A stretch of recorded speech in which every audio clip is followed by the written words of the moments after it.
ജീവിതത്തിൽ ഫ്ലാസ്ക് കൊണ്ട് ഏറ്റവും അധികം ഉപകാരം ഉണ്ടായത് എപ്പോൾ?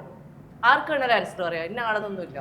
ഫ്ലാസ്ക് കൊണ്ട് എനിക്ക് ഈ സിനിമയിൽ ഭയങ്കരമായിട്ട് ഉപകാരം ഉണ്ടായി. എൻ്റെ ഒരു പ്രോപ്പർട്ടി തന്നെയായിരുന്നു ഫ്ലാസ്ക്. ഞാൻ ആക്ച്വലി എല്ലാ സിനിമയിലും എന്തെങ്കിലും ഒരു സാധനം എൻ്റെ പ്രോപ്പർട്ടി ഞാൻ വീട്ടിൽ കൊണ്ടുപോകും.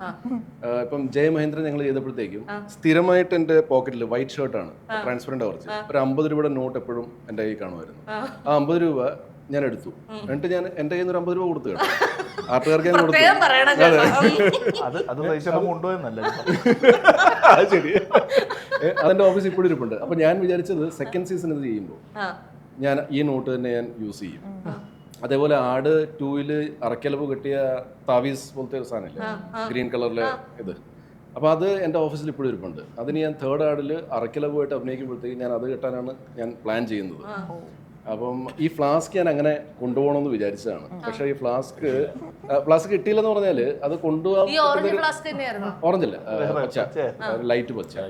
പക്ഷെ ഒരു സീനിൽ നമുക്കത് പൊട്ടിക്കേണ്ടി വന്നു. അപ്പൊ അത് കാരണം പിന്നെ അത് കാര്യമില്ല. അപ്പൊ ആ ഒരു ആത്മബന്ധം എനിക്ക് ആ ഫ്ലാസ്കിനോടുണ്ട്. അത് ഒരുപാട് ഉപകാരം ചെയ്തു ആക്ച്വലി, അങ്ങനെ നോക്കുവാണെങ്കിൽ.